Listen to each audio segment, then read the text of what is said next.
Welcome to the Duathlon Show. This episode, Best Shoes for Duathlon.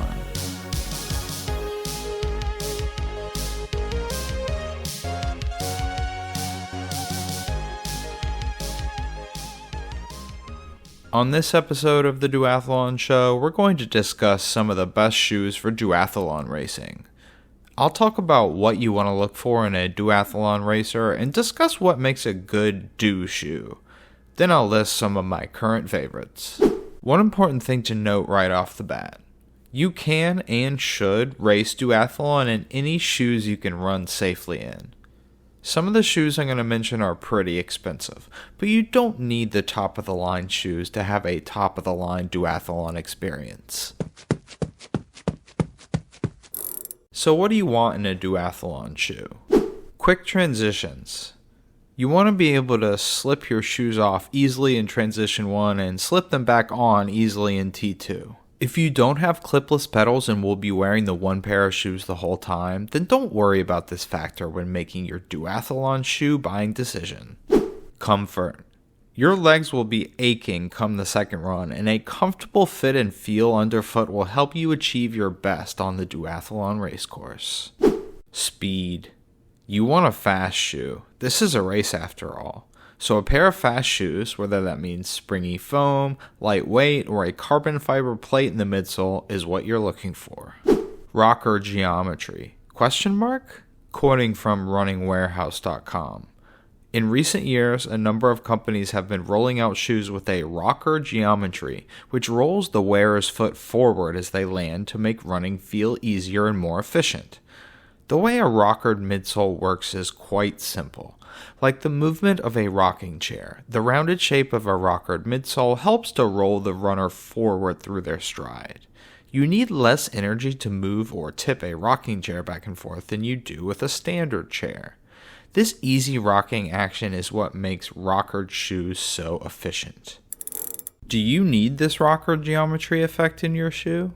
Some like it, others don't. But a slight push forward from a shoe with rocker geometry might help you when your legs feel like jelly in the first part of run 2. What you don't need to worry about. Sockless fit. In a duathlon, there's no getting out of the water and jamming your feet into bike shoes and later jamming those same sockless feet directly into your running shoes because you don't want to waste 10 seconds getting on socks. In duathlon, we stay dry and socked the whole time. Comfortable. That's the way it is. And laces. You don't need to worry about whatever stock laces come with your running shoe. I recommend you replace whatever laces comes with it with elastic laces, or my choice, bubble laces. Check out the Duathlon Show episode, How to Choose the Right Shoelaces for Duathlon, for more. Now on to the recommendations. Here are the best shoes for duathlon. First up is the ASICS Noosa Tri 15. These shoes are the only one on the list that were specifically designed for the triathlete, as indicated by the name. But I don't think ASICS would mind if the duathlete used it as well.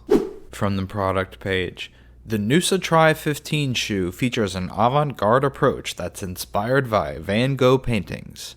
As always, the shoe is designed to stand out from a visual and underfoot comfort perspective. Bold colors and patterns are met with a breathable engineered mesh upper to help keep your feet cool and comfortable. I don't know about Van Gogh, but they've got this crazy bright tie-dye effect on a lot of the colorways. These shoes are designed with easy on and off capabilities. Apparently that's the Tri connection.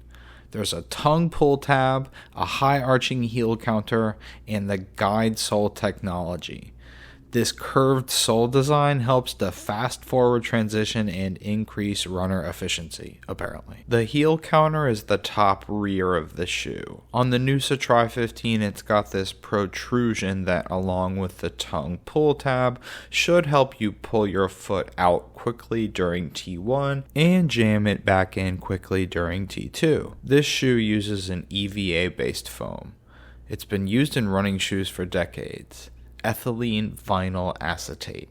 It's a durable and reliable foam that's present in a lot of fast shoes, even if it isn't the springiest or most modern foam around. I'm going to be citing the excellent reviews website runrepeat.com during this episode. They haven't reviewed the Noosa Tri 15, but they did give last year's version, the 14, a 93 out of 100 score. The Noosa 15 costs $130 US, 135 Great British pounds, or 150 euros. Pro tip for the budget-conscious duathlete like myself: last year's Noosa Tri 14 is apparently almost the same shoe and can be found at significant discounts if you don't mind not having this year's model. Next shoe I recommend for duathlon is the Nike Alphafly 2. The Alphafly 2 is the world record shoe. These were the shoes worn by Eliud Kipchoge when he set the marathon world record of 2 hours, 1 minute and 9 seconds at the 2022 Berlin Marathon. This record was just broken at the Chicago Marathon, October of 2023, albeit by another Nike runner, Kelvin Kiptum, who was wearing a pair of the not yet released at time of recording Alphafly 3s. The Alphafly 2s feature a carbon fiber plate sandwiched into a thick layer of ZoomX foam. The carbon plate provides energy return, and the springy ZoomX foam is made of polyether block amide, or PEBA. This futuristic foam is not made by Nike or any of the shoe companies who will be mentioned in this episode. The foam is made by Arkema Inc., a global diversified chemical manufacturer. The Alphafly 2s feature a pull tab on the heel counter as well as a pull tab on the tongue area. These tabs can quicken transitions by allowing you to slip the shoes on and off more easily. In fact, you'll be required to use this heel tab to get the shoe on in almost any situation. I own a pair, and the fit of the Atom Knit upper is very snug.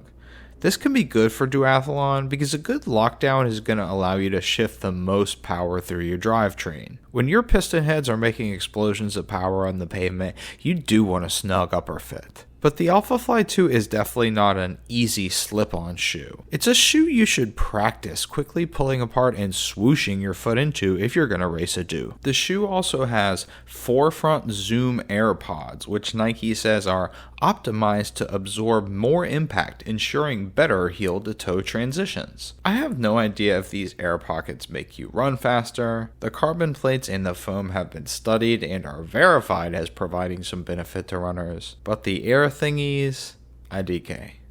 If nothing else, they give the shoe that classic Nike look. I will mention two potential negatives about this shoe: stability and price. This is a very tall shoe, high stack. There's a lot of foam in the midsole. The Alphafly 1 got a lot of criticism for being wobbly in the corners.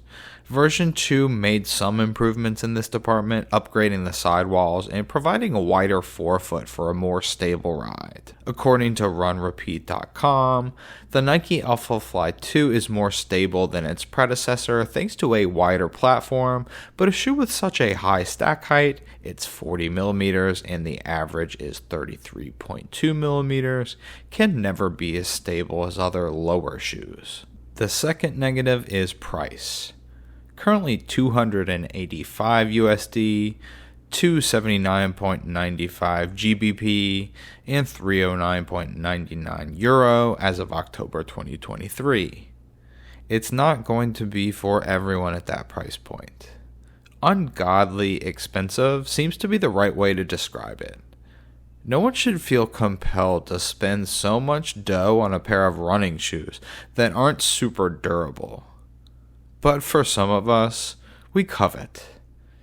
And the spirit indeed is willing, but the flesh is weak. Cha-ching sound effect. There goes my money, off spent on another carbon-plated super shoe. RunRepeat.com gave the Alphafly 2s an 81 out of 100 and said, "Buy this shoe if you are after your personal best in your next race. It doesn't come cheap at all, but it is worth it." Next shoe up on the list of best shoes for duathlon, the ASICS Novablast 3. We returned to the ASICS brand for this shoe, which was released in September of 2022 to rave reviews. Fun fact interlude. ASICS is a Japanese corporation. The name ASICS is an acronym for the Latin phrase Anima sana in corpore sano, which means a sound mind in a sound body. That phrase coming from the Latin poet Juvenal. People love the Novablast 3. When I open up YouTube and type in ASICS Novablast 3, here's the first page of video titles. Best running shoe of 2022, ? Shoe of the year, ?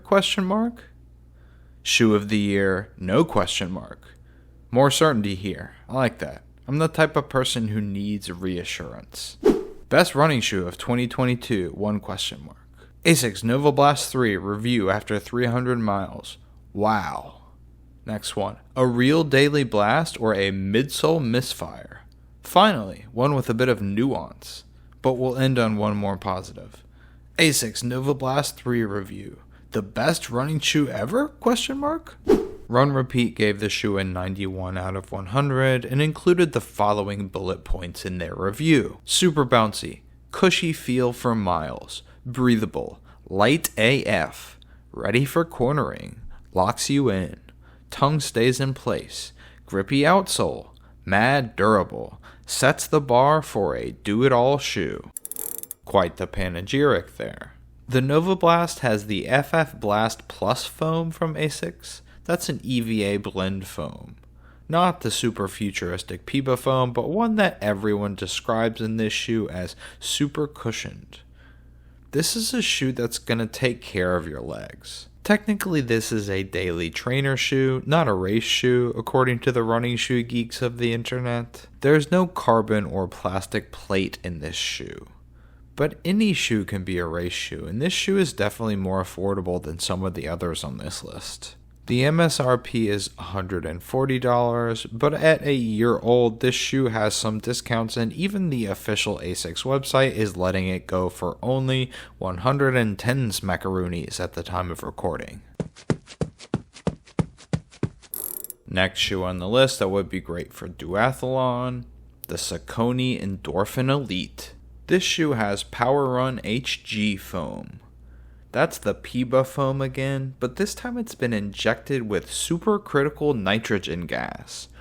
It seems like Saucony has one-upped Nike on this one. The swoosh only has regular Piba, not gaseous Piba. A super stiff carbon plate through the midsole provides the snappy energy return that'll drag you through run number 2 of your duathlon. RunRepeat.com gives us the following bullets to describe this shoe. The finest Saucony racer yet. Remarkably lightweight. Impressively stable. Wide toe box. Ideal for marathons. Excellent foot lockdown. Exceptional energy return from Power Run HG. Super grip in both wet and dry conditions. From that list, the words lightweight, stable, excellent lockdown stand out to me here as being relevant qualifications to make a great duathlon shoe. And maybe the gassy Piba is even bouncier than the regular. Who knows? The Endorphin Elite is the top of the line offering from Saucony, and it'll set you back a cool 275 United States dollars, 280 pounds sterling, or 300 euros. If you don't want to spring for the pricey Saucony Endorphin Elite, try the brand's next option down the price scale with the Endorphin Pro 3. It's got a carbon fiber plate, but it has the Power Run PB foam, the Piba without gas. Following that is the Endorphin Speed 3, which has Power Run PB and a winged nylon plate. So not carbon, but still a plate. Any of these could be great duathlon racers. Now for a few honorable mentions. First, the Mizuno Wave Rebellion Pro. The brand says this shoe has a carbon-reinforced wave plate and smooth speed assist design that supports and strikes at all the right angles. This shoe has a crazy midsole design.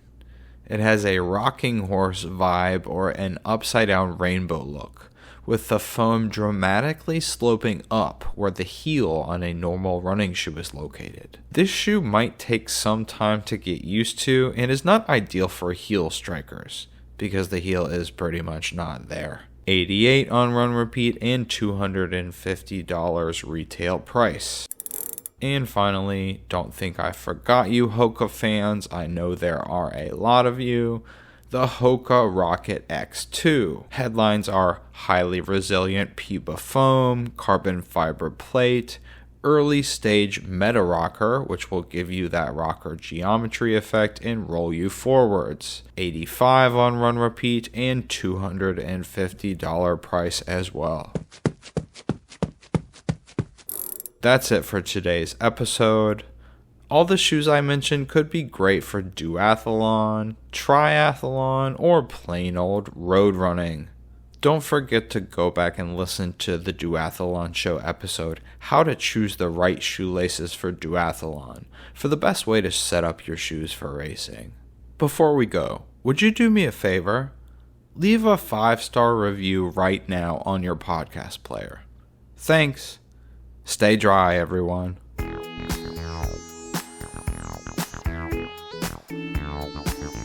You can follow The Duathlon Show on Twitter and YouTube at The Duathlon Show. Questions or comments? TheDuathlonShow@gmail.com. If you enjoyed the show, please leave a good rating and review on the platform where you found it, and tell your friends. You can support The Duathlon Show by donating at ko-fi.com/TheDuathlonShow.